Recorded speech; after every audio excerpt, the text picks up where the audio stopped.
السلام علیکم۔ پاکستان میں اس وقت شام کے 7، بھارت میں 7:30، اور یہاں ہمارے اسٹوڈیوز کی گھڑیوں میں صبح کے 9 بج رہے ہیں۔ وائس آف امریکہ واشنگٹن کی اردو سروس سے ہماری باقاعدہ نشریات کا آغاز ہوتا ہے۔ پہلے گھنٹے کے لیے میں ہوں آپ کا میزبان خالد حمید۔ جیسا کہ آپ دیکھ رہے ہیں فیس بک لائیو پر ہم آپ کے سامنے ہیں، اور ویب سائٹ اور ریڈیو پر ہمارا یہ 1 گھنٹے کا نیوز شو جاری رہے گا۔ تو آغاز کرتے ہیں پہلے آج کی اہم خبروں کی سرخیوں سے۔ پاکستان وزیر قانون زاہد حامد کے استعفے کے بعد دھرنا ختم۔ اسلام آباد سے میں ہوں محمد اشتیاق۔ فوج اپنے آئینی دائرے میں رہے، دھرنا ختم کروانے میں فوج کے کردار پر عدالت عالیہ کے جج برہم۔ وفاقی دارالحکومت سے میں ہوں ناصر محمود۔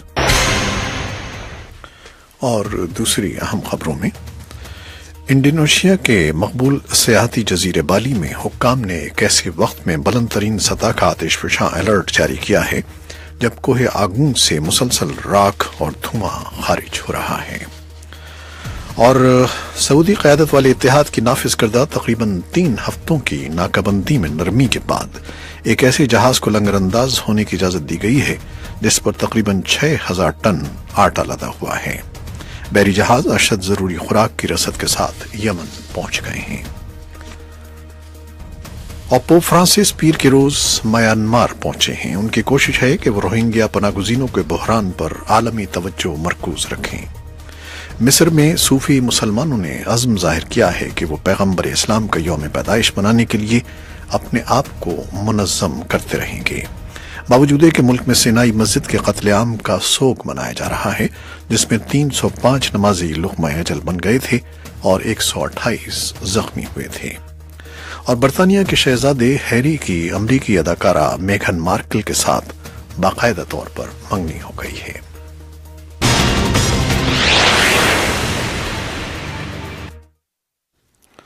خبریں اب تفصیل کے ساتھ۔ پاکستان کے وزیر قانون زاہد حامد نے سخت موقف رکھنے والے گروپوں کی جانب سے پرتشدد احتجاج کے بعد اپنے عہدے سے استعفیٰ دے دیا ہے۔ یہ گروپ حال ہی میں منظور شدہ انتخابی قوانین میں کی جانے والی ترمیم میں ان کے مبینہ کردار کے بارے میں احتجاج کرتے ہوئے ان کے استعفے کا مطالبہ کر رہا تھا۔ اسلام آباد سے محمد اشتیاق اس کی تفصیل بتا رہے ہیں۔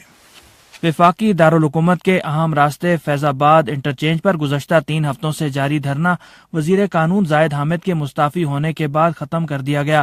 سیاسی و مذہبی جماعت تحریک لبیک کی قیادت میں دیے گئے اس دھرنے کے قائدین کا الزام تھا کہ ختم نبوت سے متعلق حلف نامے میں مبینہ تبدیلی میں زاہد حامد کا کردار تھا اور انہیں منصب سے برطرف کیا جائے، لیکن حکومت کی طرف سے شروع میں یہ موقف اپنایا گیا کہ زاہد حامد کا حلف نامے میں مبینہ تبدیلی میں کوئی کردار نہیں تھا، اور حکام کے بقول ایک کلیریکل غلطی ہوئی تھی جسے دور کر دیا گیا ہے۔ تاہم مظاہرین اپنے موقف پر قائم رہے، اور بالآخر پرتشدد مظاہروں کے بعد پیر کو فوج کے سربراہ جنرل قمر جاوید باجوہ کی نمائندہ ٹیم کی کوششوں سے ایک معاہدہ طے پا گیا، جس پر وزیر قانون کے استعفے کے بعد مظاہرین کی قیادت نے دھرنا ختم کرنے کا اعلان کر دیا۔ اگرچہ حکومت اور مظاہرین کے درمیان طے پانے والے معاہدے کی پہلی ہی شق میں یہ واضح طور پر تحریر کیا گیا ہے کہ تحریک لبیک زاہد حامد کے خلاف کوئی فتویٰ جاری نہیں کرے گی، لیکن اس کے باوجود بعض حلقوں کی طرف سے ان خدشات کا اظہار کیا جا رہا ہے کہ یہ انتہائی نازک معاملہ ہے اور سابق وزیر قانون کی سلامتی کو خطرہ ہو سکتا ہے۔ واضح ہے کہ مظاہرین کے خلاف اسلام آباد میں حکومت کی طرف سے کارروائی کے بعد مشتعل افراد نے سیالکوٹ کے قریب زاہد حامد کے آبائی گھر پر ہفتے کو دھاوا بولا تھا، تاہم اس وقت زاہد حامد اور ان کے اہل خانہ وہاں موجود نہیں تھے۔ Human rights commission of Pakistan کے چیئرمین ڈاکٹر مہدی حسن نے وائس آف امریکہ سے گفتگو میں کہا کہ حکومت کی ذمہ داری بنتی ہے کہ مستعفی وزیر قانون کے تحفظ کو یقینی بنائے۔ جی بالکل ہو سکتا ہے۔ اس کی وجہ یہ ہے کہ جب بھی سیاسی مقاصد کے لیے مذہب استعمال ہوا ہے، یہ کوئی آج کی بات نہیں ہے، سینکڑوں سال کی ہسٹری ہے، اور ہمارے یہاں کی تو بہت لمبی چوڑی ہسٹری ہے پاکستان ہندوستان کی سب کانٹیننٹ کی، کہ جب بھی مذہب استعمال ہوا سیاسی مقاصد کے لیے، اس کا نتیجہ ہمیشہ انتشار اور لا اینڈ آرڈر کی صورت میں پیدا ہوا ہے۔ یہ ایسے بہت سے واقعات ہماری تاریخ میں موجود ہیں۔ اپنے منصب سے استعفی دینے سے قبل زاہد حامد کا ایک ویڈیو بیان اتوار کو سوشل میڈیا پر سامنے آیا تھا، جس میں انہوں نے ختم نبوت کے قانون پر اپنا موقف واضح کرتے ہوئے کہا تھا کہ ان کا کسی احمدی، لاہوری یا قادیانی گروپ سے کوئی تعلق نہیں ہے اور وہ ختم نبوت کے لیے اپنی جان بھی قربان کر سکتے ہیں۔ بعض مبصرین کا کہنا ہے کہ حکومت نے دباؤ میں آ کر بالآخر مظاہرین کا مطالبہ مان ہی لیا۔ محمد اشتیاق، وائس آف امریکہ، اسلام آباد۔ اسلام آباد ہائی کورٹ کے جج جسٹس شوکت عزیز صدیقی نے اس معاہدے میں فوج کے کردار پر تشویش کا اظہار کیا ہے، جس کے تحت دارالحکومت میں دھرنا ختم کرایا گیا۔ اسلام آباد سے رپورٹ ہمیں دی ہے ناصر محمود نے۔ اسلام آباد ہائی کورٹ کے ایک جج نے فیض آباد دھرنے کے خاتمے کے لیے فوج کی ثالثی پر سوالات اٹھاتے ہوئے کہا ہے کہ فوج کو اپنے آئینی دائرے میں رہنا چاہیے۔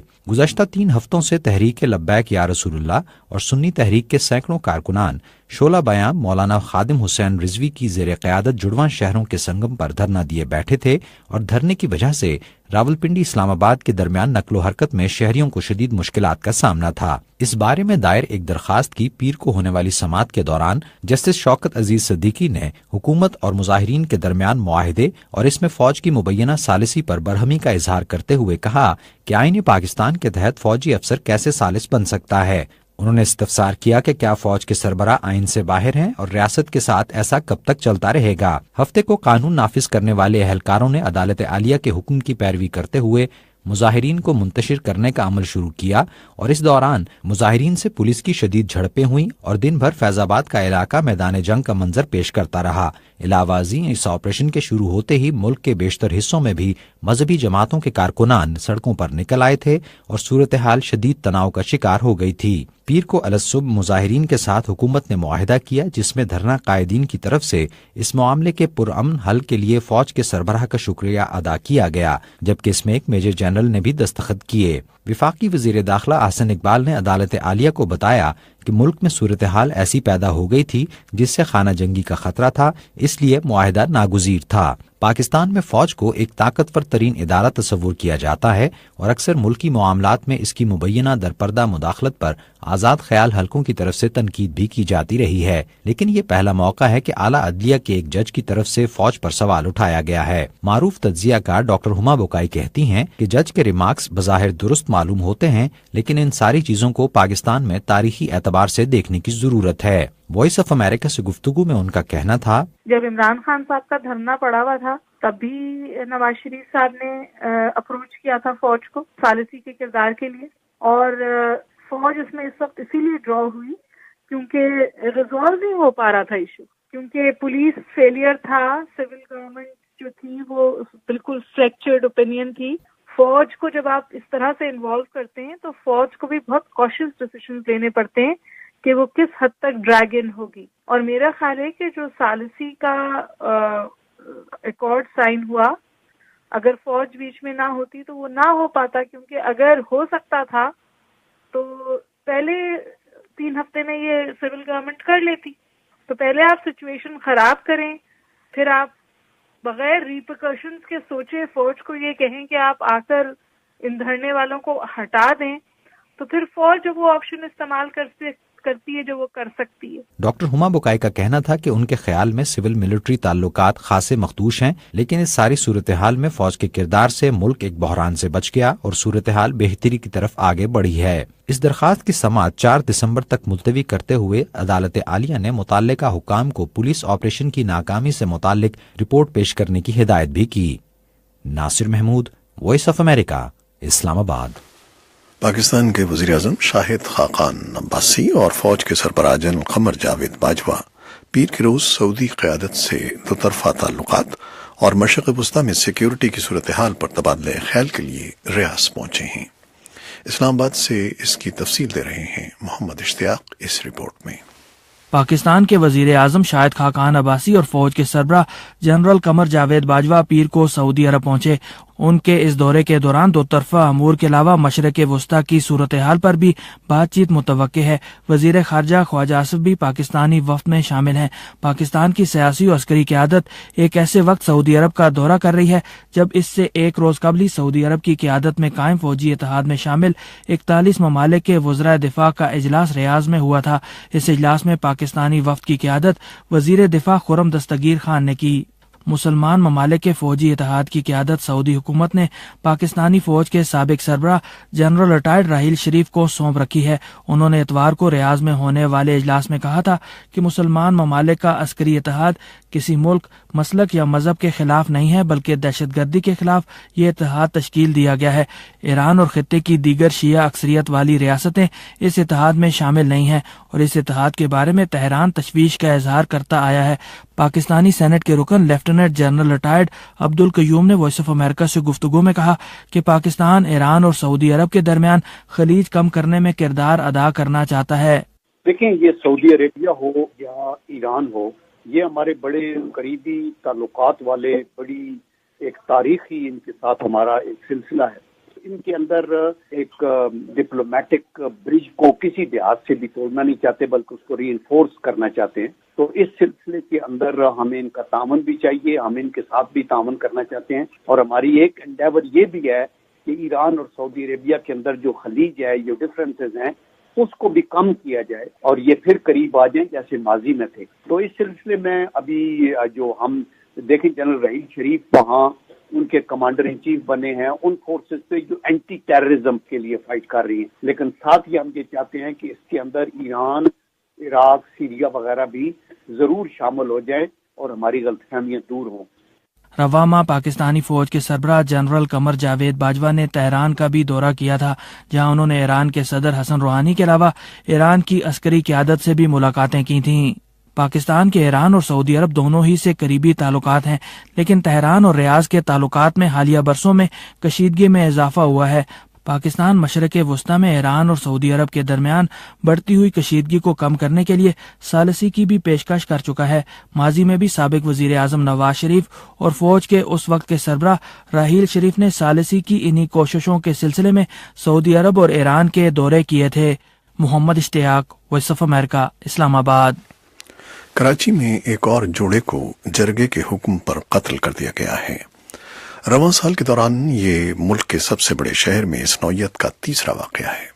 کراچی سے محمد ثاقب کی رپورٹ۔ کراچی کے علاقے مومن آباد میں غیر قانونی جرگے کے فیصلے کی روشنی میں لڑکے اور لڑکی کو جان سے مار کر خاموشی سے قبرستان میں تدفین کر دی گئی۔ پولیس کو واقعے کے کئی روز گزر جانے کے بعد واردات کا علم ہوا۔ اب تک اس بات کا تعین نہیں کیا جا سکا کہ واردات کس روز ہوئی۔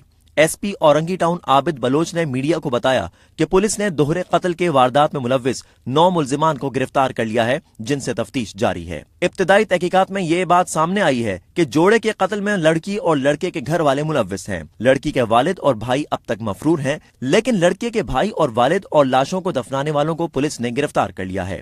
پولیس نے علاقہ میجسٹریٹ کی نگرانی میں قبر کشائی کر کے لاشیں برآمد کر لی، جن کے پوسٹ مارٹم کے بعد نمونے حاصل کر کے کیمیائی تجزیے کے لیے بھیج دیے گئے ہیں۔